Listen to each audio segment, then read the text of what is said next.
둥둥 수요 특강 달을 가리키다. 매주 수요일 코너입니다. 달을 가리키다. 종교의 참된 가치에 대해 생각해 보는 시간인데요. 최근 우리 사회에 무속이란 말이 자꾸 오르내리고 있습니다. 한 대선 후보가 무속과 관련돼 있다는 언급이 나온 이후부터인데요. 사실 여부를 떠나서 오늘은 이 무속이란 무엇인지, 종교적으로 무속을 어떻게 이해하면 좋을지 알아보는 시간 가져보겠습니다. 캐나다 리자이나 대학교 비교종교학 명예교수이신 오강남 교수님을 만나보겠습니다. 교수님 안녕하세요. 예, 안녕하세요. 반갑습니다. 네. 예, 반갑습니다. 자, 최근 우리 사회에 무속이란 말이 오르내리고 있습니다. 한번 정리해 볼 필요가 있을 것 같은데요. 우선 무속을 어떻게 좀 설명할 수 있을까요? 글쎄, 무속은 뭐 창시자도 없고 또 뭐 특별한 경전도 따로 이제 없는 일종의 민간 신앙이라 할 수 있습니다. 무속은 역사 기록 이전부터 있던 가장 오래된 민간 신앙 형태죠.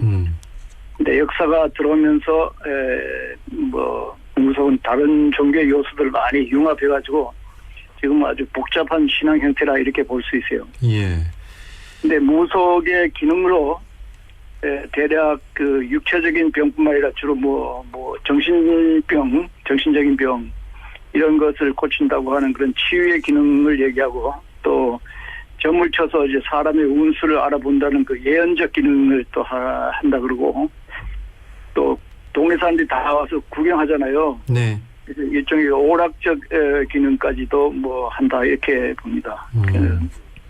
또 이 무속에서 가장 중요한 것은 여러 신을 모시고 또 조상신을 모시고 이런 신과 조상신하고 직접 교통을 한다는 거예요. 그래서 그들로부터 이제 이 정보를 받아낸다. 뭐 이런 거가 이제 주로 무속 신앙에서 하는 일입니다. 네. 그러니까 우리가 흔히 이야기하는 그 종교의 어떤 형태나 모습은 아니지만 종교적인 한 부분이다, 이렇게 또 이해를 할 수 있겠군요. 그렇죠. 그러니까 우리나라 예. 우리나라 종교의 밑바닥에 거의 무속적인 요소가 다 들어가 있어요. 예. 그러니까 우리가 종교라고 하면 이제 교주가 있고 경전이 있고 또 이를 이어가고자 하는 단체가 있는데, 이제 무속은 이제 기존의 그런 기독교나 불교처럼 어떤 체계나 대표할 만한 단체가 없으니까 그 범주도 상당히 넓을 것 같아요. 그렇죠. 뭐 요즘은 무속인들끼리 어떤 무슨 그 조합 비슷한 것이 있는 모양인데, 뭐 전통적으로는 뭐 그런 게 없이 그냥 각 지방마다 그에 따라서 있는데, 우리나라도 지역마다 다른 무속 형태가 사실 발견됐어요. 그 엄격히 말하면 뭐 함경도, 평안도, 황해도, 경기 북부 이쪽 북쪽에 있는 무속은 그 무당 형태의 무속이고, 또 강원도, 경상도, 충청도, 전라도 이쪽 남쪽으로는 주로 단골이라는 말을 쓰잖아요.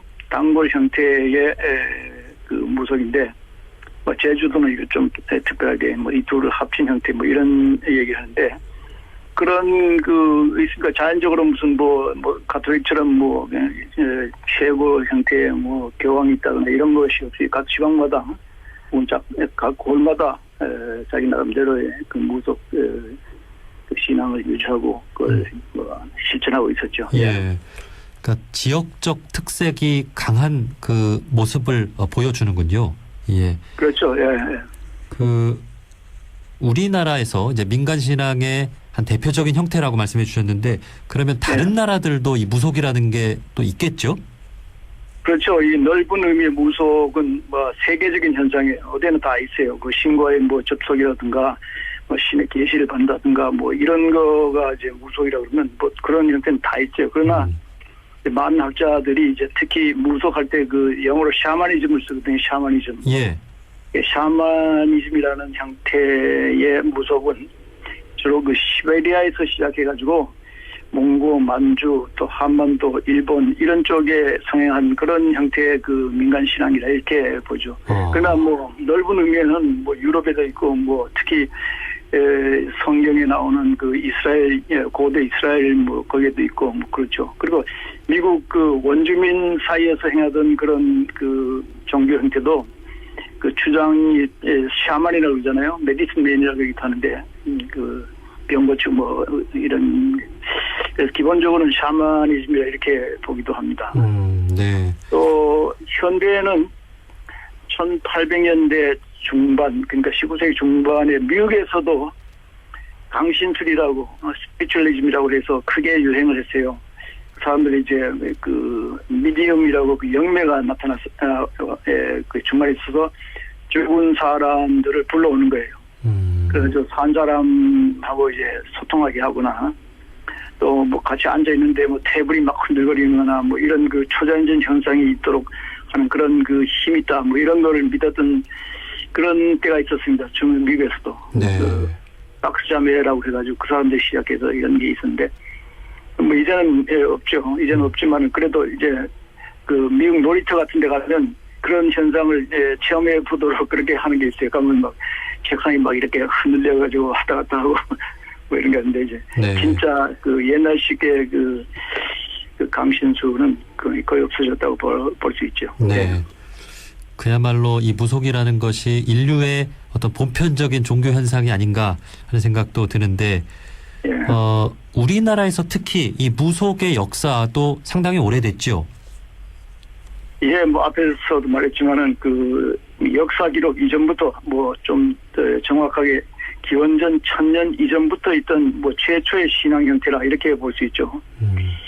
우리나라에는 중국에 있는 도교가 없어요. 예, 종교적 도교라고 있는데 뭐 홍콩이나 대만 같은 데 보면 도교 그 사원이 크게 있는 그런 게 있는데 우리나라는 그런 건 없는데 왜냐하면 그 도교 대신에 우리나라 무속이 또 중국에서 하는 그 도교 대신으로 하고 있는 셈이에요. 아. 그리고 그 무교가 다른 종교로부터 많은 것들을 이제 많은 요소들을 흡수했다고 하잖아요. 네. 근데 그 반대로 뭐 불교나 기독교에서도 무교적인 요소가 많이 들어가 있습니다. 예. 절에 가면 아시겠지만 산신각이 있어서 산신각이라는 게 그 무속 신을 숭배하는 데거든요. 산신각 그런 것도 있고 또 기독교에서 새벽 예배 보잖아요. 새벽기도. 네. 그것도 무속에서 뭐 새벽에 물 떠놓고 이제 비료하던 그거 하고 이제 그것을 빌렸다 뭐 이런 얘기를 합니다. 그리고 더 재미있는 것은 그 목사님들 중에도 자기가 뭐 선지자라 그러면서 자기가 미래를 다 안다 이런 사람이 있거든요. 네. 뭐 하나님부터 뭐 계시를 받았다 뭐 이런 사람들 요즘 있었잖아요. 네. 뭐 그렇게 그 무당하고 비슷한 사람도 있고 또 스님들 중에서도 뭐 점을 쳐준다 뭐 이렇게 해가지고 그 무속적 행동을 하는 그런 스님들도 뭐 정식 스님인지 아닌지는 모르지만은 그 시내 같은 데 가보면 뭐 무슨 보살 뭐 그러잖아요. 네. 근데 이름은 보살이지만 사실 하는 건 그 무당에 하는 일을 하거든요. 점 쳐주고 뭐 굿도 해주고 뭐 그래서 이 무교는 상당히 그 혼합적이고 또 다른 종교마저도 혼합적인 요소가 다 있어요. 네. 그러니까 우리 인간들이 어떤 의지가 필요할 때 우리 인간들의 네. 힘으로 해결할 수 없는 그런 문제들을 좀 해결하고 싶은 그런 욕구가 다 있잖아요. 그럴 때 이제 이 무속적인 현상들이 나타나는 것 같아요. 그러다 보니까 기존의 불교나 기독교에도 그런 어떤 무속적인 어떤 마음을 해결하고자 하는 그런 또 모습들도 찾아볼 수 있다라는 말씀이십니다. 네, 좋게 말하면 불교는 이제 무속을 걸 알았다 이렇게 말할 수 있고 뭐 기독교도 이제 무속적인 요소를 뭐 자기가 의식했든 안 했든 간에 무속적인 요소를 가지고 일반인들에게 더 친밀감을 갖도록 해줬다 뭐 이렇게 볼 수도 있죠. 네. 그 어떤 영화를 보면 이제 뭐 악령에 씌워가지고 어떤 사람이 네, 그런 것들을 사제가 이렇게 어떤 주문으로 이렇게 좀 이겨내려고 하고 그런 것들도 그렇죠. 보면은 그런 무속의 어떤 모습들이 이제 중세 시대의 어떤 천주교의 역사에서도 좀 있었던 것 같고 그렇습니다. 그렇죠. 예. 자, 이제 그 무속의 모습은 어쨌든 시대가 흐르면서 사람들의 인지가 밝아지고 좀 과학적이고 합리적인 그런 신앙을 하면서 점차 좀 사라져 온 것도 사실인데 오늘날의 무속의 모습은 좀 어떻게 이어져 오고 있다고 보십니까? 무속을 이어가는 그 사람들이 이제 무당이나 박수라 그러잖아요. 여자 그 무속인을 무당이라 그러고 남자 무속인을 박수라 그러는데 요즘 뭐 남자 여자 가릴 것 없이 다 무당이라는 말을 많이 쓰는데 하여튼 무당에는 두 가지 종류가 있어요. 하나는 강신무라 그래가지고 뭐 알지도 못하는 병을 시름시름 앓는 거예요. 근데 아무 뭐 치료해도 안 되는데 결국 그것은 무병이라 그러는데 그 무병을 앓다가 그 내림굿을 통해 가지고 신내림을 받아 가지고 이제 병이 고쳐져요. 그러면서 이제 무당이 되는 거예요. 그걸 이제 강신무라 그러고 또 다른 형태의 무당은 그 어릴 때부터 이제 무당 부모를 보고 거기서 배워가지고 지금 무당이 되는 건데 그걸 세습무라 그럽니다. 세습. 요즘 그 목사들이 세습한다 그러잖아요. 그 세습무인데 효과 면에 있어서는 둘 다 차이가 별로 없다고 해요. 근데 어느 면에서는 그 훈련이 잘 된 세습무가 효과가 더 있다고 보기도 해요. 예? 왜 그러냐? 어릴 때부터 막 그 외우던 거 뭐 노래하던 거 이걸 다 배웠잖아요. 네. 그러니까 그걸 퍼포먼스를 훨씬 더 잘하는 거예요. 그러나 이제 강신무는 뭐 어른이 돼가지고 배웠기 때문에 뭐 그거 다 외우지도 잘 못하고 노래도 그만큼 못하고 하니까 효과 면에서는 세습무가 더 많다고 하는 그러니까 성령을 받았냐 안 받았냐 별로 문제가 안 되는 거예요. 기독교적으로 말하면. 뭐 기독교적으로 말한다고 예를 들면 목사들이 아버지가 설교하는 것을 어릴 때부터 보다가 그렇게 목사가 되면 그러면 자연히 뭐 성경절도 저절로 입에서 저절 나오고 찬송가도 더 신나고 우렁차게 인도하고 그 때문에 어느 날 갑자기 성령 받았다고 해가지고 목사가 된 초짜 그 목사보다도 훨씬 더 설교를 더 잘하고 신도들에게 더 큰 감명을 주는 뭐 기독교적으로 말하면 은혜를 받게 해주는 거예요. 예. 그런 경우가 비슷하죠. 어려서부터 했냐 아니면 나중에 다 커서 그 무당이 되었냐 이런 차이군요. 예. 근데 이제 무당이 하는 짓은 아까 얘기했지만은 점을 치거나 구술을 하는 형태를 취하는데 그게 접신이라고 합니다. 접신. 그래가지고 죽은 사람과 교통을 해서 사람들이 가지고 있는 문제의 원인을 알아내는 거예요. 그래가지고 원인을 알아냈으니까 이 원인을 알기 위해서 이제 그 원인을 제거해야 되잖아요. 병이 왜 났냐, 그럼 액땜을 해야 된다, 뭐 이런 식으로 해가지고 그 원인을 제거하는데 뭐 주로 이제 구슬하거나 뭐 혹은 그냥 말만 해주면 뭐 복치를 만드는가 뭐 이런 식으로 하면서 이제 이 무속이 계속 내려오고 있죠. 예, 이거를 그러면 어떻게 이해해야 돼요? 뭐 어떻게 이해하는 거는 뭐 기독교를 어떻게 이해하냐, 불교를 어떻게 이해하냐 하는 처럼 이제 좀 포괄적인데 지금 그 이른바 선진국에서는 이 불교든 뭐 기독교든 특히 기독교를 말하면 이 탈종교화 현상이 대세입니다. 그래서 우리나라도 뭐 불교, 기독교 신도수가 점점 줄어들고 있잖아요. 그러나 특히 그 북유럽 같은 데서는 종교가 아예 사라지고 있는 형편이에요. 그 미국의 종교사회학자 그 필 츠크만이라고 하는 사람이 있는데 그 사람이 이제 덴마크에 가서 필드 워크를 했는데 덴마크, 노르웨이, 스웨덴, 그러니까 스칸디네비아 3국 같은 그 나라에는 재래식 종교가 거의 없는 나라인데요.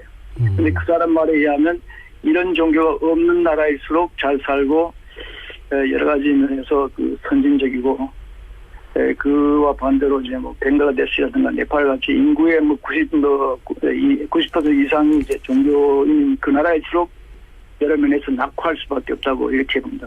왜 그러냐? 그러면 뭐 여러 가지 분석이 있지만은 뭐 여기서 다 얘기할 수는 없고 또 캐나다의 그 종교 심리학자가 있어요. UBC의 종교 심리학자 이 사람의 책에 내가 우리말로 번역이 됐는데 뭐 소문을 드리게 썼지만은 이 아란 모란자얀이라는 이런 사람인데 이 사람의 말에 의하면 옛날에는 공동체 형성을 위해서 종교가 필요했다는 거예요. 그 위에서 이렇게 내려다보고 잘못한 사람을 벌주고 그러니까 뭐 속이거나 이런 일을 못하게 하니까 이제 그 공동체가 형성될 수 있었는데 그래서 그때는 필요했다는 거예요.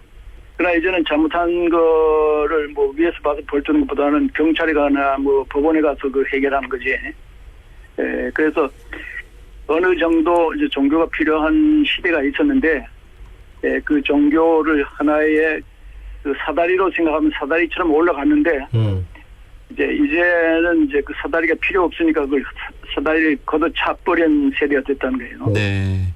그러니까 이제 사다리를 그냥 가지고 있으면 뭐 여러 가지 더 뭐 귀찮은 일이 생기니까 그냥 올라가서 뭐 이제 갈 길을 가는 건데, 이런 종교를 뭐 더 이상 가질 필요가 없다. 뭐 이런 얘기를 합니다. 네. 그 우리 사회를 온전하게 유지하기 위해서 법이라는 게 필요하잖아요. 예. 그런 것처럼 이제 공동체를 유지하기 위해서 지도자들이 이 종교를 활용해서 좀 그런 말씀을 하신 게 아닌가 하는 생각도 드네요. 그거는 이제 소위 말하는 소셜 컨트롤 해가지고 사회 조정하기 위해서 종교를 이용하는 게 가장 그 효과적이었던 시대가 있었어요. 여러분이 잘못하면 뭐 벌 받는다, 뭐 잘하면 뭐 상 받는다, 뭐 하늘에 갈 거다, 뭐 이런 식으로 할 때 그런 거 있었지만 요즘은 그런 게 이제 먹혀두지 않는 거예요. 네. 그래서 뭐 달라이 라마도 이제 뭐 극락 지옥 혹은 뭐 기독교 신학자들 중에서도 천당 지옥 이런 거는 이제 더 이상 현대인들에게 설득력이 없어졌다는 거예요. 네. 특히 뭐 젊은이들이나 이 지성인들 이런 사람들에게는 그게 거의 뭐 효과가 없기 때문에 미국의 경우 예를 들어서 뭐 고등학교 졸업하면서 거의 대부분 뭐 69%인가 해서 90몇 %까지 고등학교 졸업과 동시에 그 종교도 기독교도 졸업한다 뭐 이런 말까지 있으니까 이런 그 무속도 일종의 그 자체가 뭐 나쁘다 좋다 이런 떠나서 시대가 바뀌면서 이런 거가 점점 그 사라질 수밖에 없는 거예요. 그러나 이제 힘드는 시대가 오면 뭐 지푸라기라도 잡는 그런 심정으로다가 거기에 이제 잡는 사람들이 생기죠. 뭐 아직도 뭐 아주 초보수적인 그런 기독교에 또 사람들이 모이는 것이 뭔가 이제 기댈 때가 있어야 되잖아요. 그런데 그런 일을 해주는 거는 뭐 어느 면에서는 고마운 일이에요. 네, 네. 그 우리나라의 무속인 수가 30만 명이 넘는다는 이야기가 있는데 이제 목사님들보다 더 많다고 하더라고요. 그 이제 우리나라의 종교인 수보다 종교를 안 가진 사람들이 더 많은데 그런 분들은 어떻게 보면 좀 재미로도 이 무속인을 찾아가는 게 아닌가 하는 생각이 드네요. 예. 자, 그러면 이제 교수님도 혹시 이 종교학자로서 무속을 직접 경험해 보신 적도 있으신가요? 저는 굿하는 것은 몇 번 봤습니다. 그러나 이제 동영사로는 여러 번 봤죠. 우리나라에서 그 제일 유명한 사람 중에 그 김금하라고 있었어요. 네, 네. 그분이 그 굿하는 걸 영화로 봤는데 다큐로 봤는데 휴전선 부근에 죽은 사람들을 위해 하는 그 해원굿인가 뭐 그것도 하고 또 배 위에서 서해안 배 위에서 하는 그런 굿하는 것도 봤는데 그분 얼마 전에 돌아가셨다고 그러더라고요. 예, 그렇습니다. 예. 그런 거는 본 적 있지만 제가 뭐 또 학교에 하는데 무속인을 불러가지고 하는 것을 직접 보긴 했어요. 또 어릴 때 뭐 동에서 이제 굿한다 그래서 뭐 살짝 보긴 했죠. 그러나 제가 뭐 그 샤머니즘 혹은 그 무속 그게 정보가 아니니까 뭐 특별히 그것 때문에 가거나 그러지는 않았습니다. 네. 그 최근 제주도에서도 이제 올 한 해 이제 바다 일을 시작하기 전에 해녀분들이 좀 안전을 기원하는 그런 해녀굿 같은 게 있다고 하더라고요. 네. 그런 것도 이제 제주도에서도 이렇게 좀 지원을 하면서 전통으로 좀 이어가고 있고 이렇게 이 무속의 어떤 지역마다 어떤 그 무형 문화재로 인정하면서 저 전통을 좀 이어가는 것들도 좀 있는 것 같습니다. 네. 그렇죠. 예. 자, 그 최근 뉴스 보도를 보니까요. 아주 그 끔찍한 그 무속 의식인 것 같은데 살아있는 소의 가죽을 벗기는 그 무속 의식이 또 보도가 됐잖아요. 뭐 어떤 그 정치인이 관련돼서 참여했다라는 그런 보도도 나오고 있는데 이런 의식은 참 그 잔인한데 이런 게 여전히 좀 있는 것 같네요. 그러니까 뭐 제가 말한 대로 뭐 이런 그 기성 종교마저도 점점 폐쇄하는 이런 마당에 그런 그 옛날식의 그거를 지금 뭐 한다 한 것은 그 대중들에게 뭐 그렇게 그 환영받을 성질이 것이 못 된다고 생각해요. 특히 젊은이들 뭐 지성인들 이런 사람들이 그런 걸 보고 좋아할 리가 없잖아요. 그러니까 지금 뭐 특별한 사정 때문에 그런 걸 한다 그러지만은 그런 것이 모르겠어요. 뭐 정부에서 해준 거는 그것이 뭐 종교적 의미보다는 그 문화적인 예술적인 가치 때문에 한 거지. 네, 네. 그것이 무슨 뭐 특별히 그 초자연적 어떤 힘을 빌리기 위해서 뭐 하는 그런 건 아니겠죠. 그렇습니다. 네, 네. 네, 앞서 말씀드린 대로 국가에서 이제 무형 문화재로 인정하는 어떤 인물이나 어떤 굿의 형태는 이제 네. 문화적이고 또 예술적인 그런 전통을 이어가고자 한다라는 점을 분명히 또 말씀드릴 필요가 있겠습니다. 그렇겠죠. 자, 점차 이렇게 과학이 발전하고 또 사람의 의식도 성숙함에 따라서 이런 비인간적이고 비합리적인 종교 의식들은 이렇게 사라지고 또 신앙을 하더라도 조금 합리적이고 사실적인 그런 그 신앙을 할 필요가 있겠죠. 그렇죠. 제가 뭐 언제나 하는 얘기지만 불교나 기독교 같은 그런 종교도 지금 점점 줄어드는데 이런 종교도 환골 탈퇴해가지고 더욱 영성적이고 심층적인 그런 종교가 아니면 이 사회에서 순기능보다는 역기능으로 작용할 위험이 더 있다고 보는데 이런 무속 같은 그런 것은 그 더 경계를 해야 됩니다. 그게 뭐 어려움에 처한 사람이 이제 지푸라기를 잡는 심정으로 뭐 아까 얘기한 대로 뭐 그런 게 갈 수도 있지만은 그런 그 무속에 계속 달려보기만 하면 결국은 그것이 해결책은 될 수 없는 게 궁극적인 해결책이 아니라는 것을 우리가 알아야 할 필요가 있습니다. 또 네. 무교에서 많이 지적되는 것 중에 하나는 그 불교나 기독교와는 달리 무교에서는 그 높은 윤리 의식이 적다는 거예요. 그게 뭐 사회를 위해서 어떻게 하겠다든가 무슨 개인적인 어떤 그 윤리 의식 고양시키는 거 이런 것보다는 순전히 그 뭐 미래를 얘기해주고 점을 쳐가지고 미래를 얘기해주고 뭐 그 대신에 뭐 돈을 받는다 이런 거에 치중하면 그게 뭐 여러 가지 그 순기능보다 역기능으로 떨어질 가능성이 많이 있다고 볼 수 있겠죠. 네.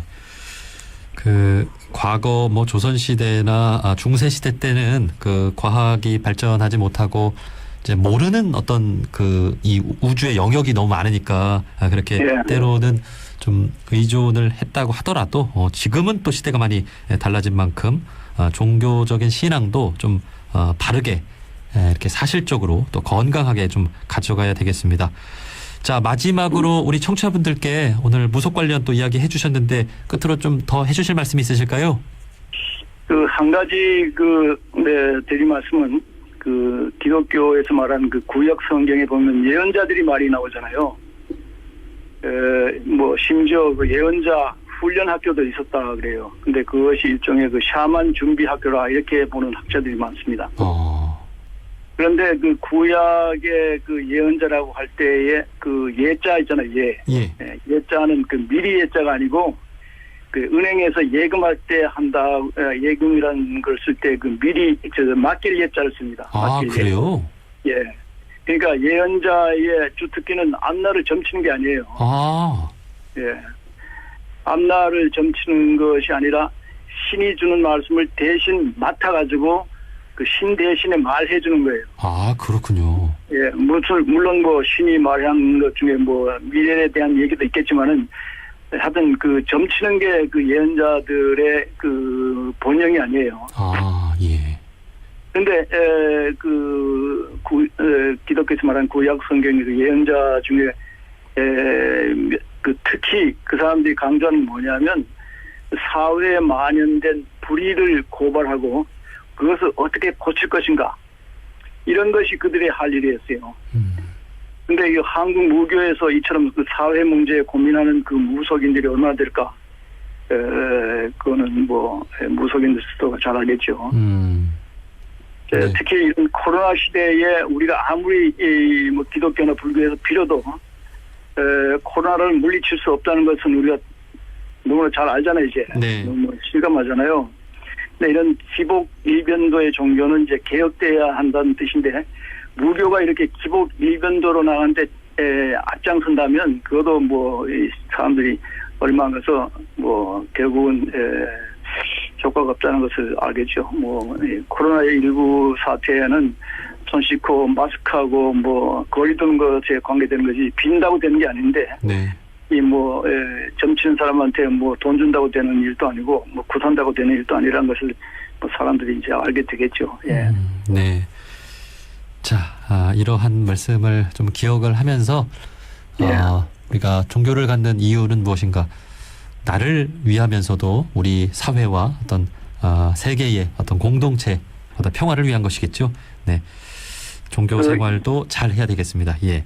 일종의 뭐 잠시만의 그 위로라든가 뭐 이런 것은 뭐 심리적으로 그런 위로나 용기를 받아서 좋을 수도 있지만은 거기에 완전히 의존해 버리면 특히 뭐 중요한 일을 결정하는데 그거에 따라 하다가는 뭐 그야말로 뭐 곤란한 때가 많이 있죠. 그러니까 조심해야 하는 것이 이제 이런 뭐 기복 일변도의 종교 이것은 이제 점점 사라지는 종교인데 그것이 오랜 역사를 통해서 이게 그 효과가 별로 없다는 걸 알게 되는 거예요, 사람들이. 이런 특히 뭐 코로나 같은 이런 그 천재 지병이나 역병을 통해서 그러니까 이제 앞으로 이 사물을 판단할 때 보다 과학적으로, 지성적으로, 이성적으로 판단해야지 그런 그에다가 물어가지고 뭐 그건 아니라 하는 것을 뭐 우리가 명심해야 될 것 같습니다. 예, 고맙습니다. 자, 캐나다 리자이나 대학교 비교종교학 명예교수이신 오강남 교수님이었습니다. 교수님 오늘 말씀 고맙습니다. 네, 고맙습니다.